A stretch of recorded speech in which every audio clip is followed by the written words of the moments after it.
कार्तिक नाम का एक गरीब लड़का था। उसकी माँ की इच्छा थी कि वो पढ़े लिखे, लेकिन वो लोग बहुत गरीब थे। इसलिए कार्तिक रोज जंगल में लकड़ियाँ काटने के लिए जाया करता था। एक दिन वो जंगल में लकड़ी काटने गया तो उसे झाड़ियों में किसी के रोने की आवाज आई। वो वहाँ गया तो उसने देखा कि झाड़ियों में एक सुंदर लड़की फंस गई थी। उसके कपड़े झाड़ियों में बुरी तरह से उलझ गए थे और उसके पंख भी थे। ये देखकर तो कार्तिक आश्चर्यचकित रह गया। वो उस लड़की के पास गया और बोला, तुम कौन हो और इस घने जंगल में क्या करने आई हो? वो लड़की रोते हुए बोली, मैं सोनम परी हूँ। परी लोक से मैं यहाँ खेलने के लिए आया करती हूँ। मैं झील के किनारे नाच रही थी कि तभी मेरे पीछे हाथी दौड़ा। मैं भागती हुई आई और झाड़ियों में गिर गई।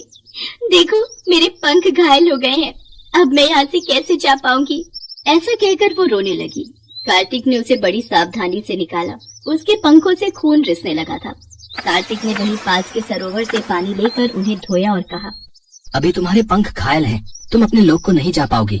तुम मेरे यहाँ चलकर रहो, जब ठीक हो जाओ तब चली जाना।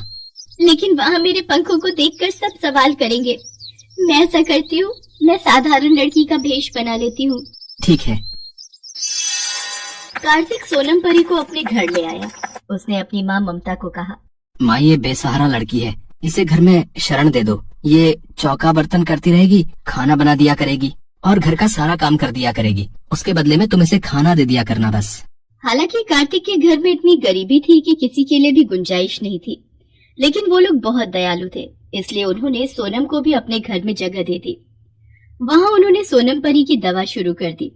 उस दिन कार्तिक की माँ ममता खाना बनाने जा रही थी, लेकिन घर में नमक ही नहीं था और उनके यहाँ नमक लाने के लिए पैसे भी नहीं थे। तभी ममता कार्तिक से कहती है, आज तो तू लकड़ियाँ बेचने के लिए भी बाजार में नहीं गया, जिससे पैसे भी नहीं मिले। अब बता, दाल में डालने के लिए नमक कहाँ से लाऊं? मैं दुकान पर गई थी, लेकिन लाला लाजपत ने नमक उधार में नहीं दिया।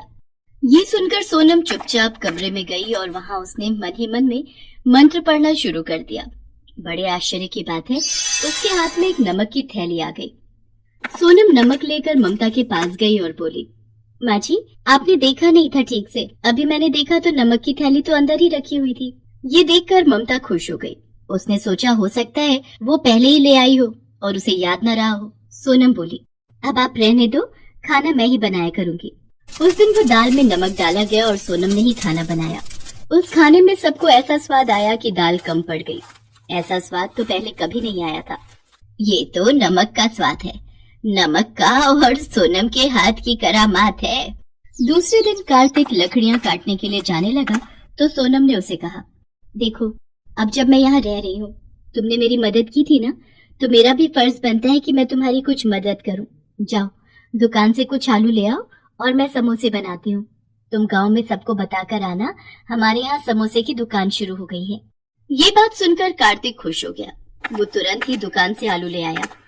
सोनम ने आलू उबालने के लिए रख दिए और वो मैदा गूंदने लगी।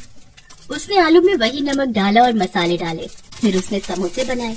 इस बीच कार्तिक ने पूरे गांव में प्रचार कर दिया कि उसके यहाँ समोसे मिलते हैं। कुछ लोग समोसे खरीदने आए और जब उन्होंने समोसे खाए तो उन्हें वो बहुत ही स्वादिष्ट लगे। गांव के लोग राजू, बंटी और टीका आपस में बातें करने लगे। अरे भैया, सुना है कार्तिक के यहाँ समोसे की दुकान खुल गई है। हाँ है, उसके यहाँ कोई बेसहारा लड़की है, उसने बनाया है। सुना है बहुत ही स्वादिष्ट समोसे बनाती है। अरे सुना क्या, मैंने तो आज लेकर खाए हैं, बहुत अच्छे बने हैं भैया। हाँ, मैंने तो इतने स्वादिष्ट समोसे आज तक अपनी जिंदगी में कभी नहीं खाए। मैं तो और भी लेने जा रहा हूँ भैया। हाँ। दोपहर होते होते सारे समोसे बिक गए। दूसरे दिन फिर वही हाल रहा। उसने अब की बार ढेर सारे समोसे बनाए और वो समोसे भी बिक गए। अब तो सोनम के बनाए हुए समोसे आसपास के गांव में तो क्या, आसपास के इलाकों में भी मशहूर हो गए। कार्तिक बहुत खुश था। वो अपनी माँ ममता से बोला, अब तो हमारे पास नोटों की बरसात होने लगी है। यही हाल रहा तो थोड़े दिनों में हम बहुत अमीर हो जाएंगे। अब हमारे समोसे खरीदने के लिए लाइन लगती है, लाइन। इतनी लंबी लाइन में लोग घंटों खड़े रहते हैं, लेकिन समोसे लेकर ही जाते हैं। और ताज्जुब वाली बात यह है कि नमक की थैली खत्म ही नहीं होती, वो जो की त्यों है। ममता के पड़ोस में एक दुष्ट और ईर्ष्यालु आदमी नाथुराम रहता था। उसे ये हजम ही नहीं होता था कि कोई उससे ज्यादा कमाई करे। वो मन ही मन सोचने लगा, कमाल है? अभी थोड़े दिन पहले ये लोग भूखे मरते थे और आज उनके यहाँ दौलत बरस रही है। इतने ज्यादा समोसे बिक रहे हैं और इतनी लंबी लाइन लगती है कि लोग घंटों खड़े रहते हैं, लेकिन समोसे लेकर ही जाते हैं। आखिर ऐसी कौन सी खास बात है? कमबख्त, स्वादिष्ट तो बहुत है, मैंने भी खाकर देखे हैं।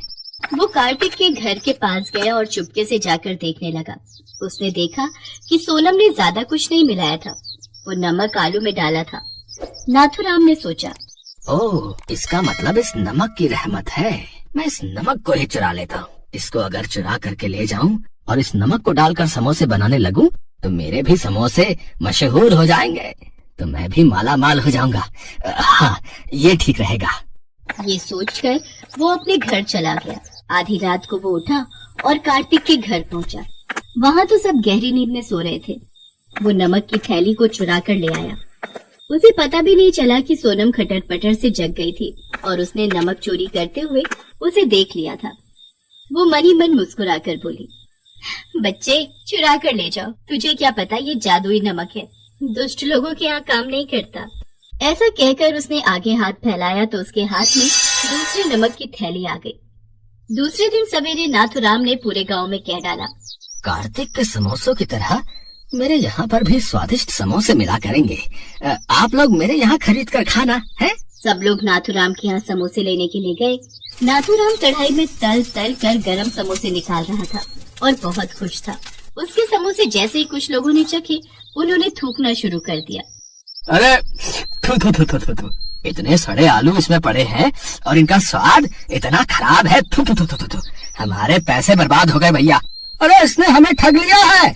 भाई मिट्ठू, जल्दी से पैसे वापस करो, नहीं तो फिर तुम्हारी पिटाई होगी। हाँ, समझ में नहीं आ रहा ये क्या हो गया? मैंने नमक तो वही चुराया था, तो मेरे समोसे कैसे खराब हो गए? नाथुराम अपना सिर पीटने लगा।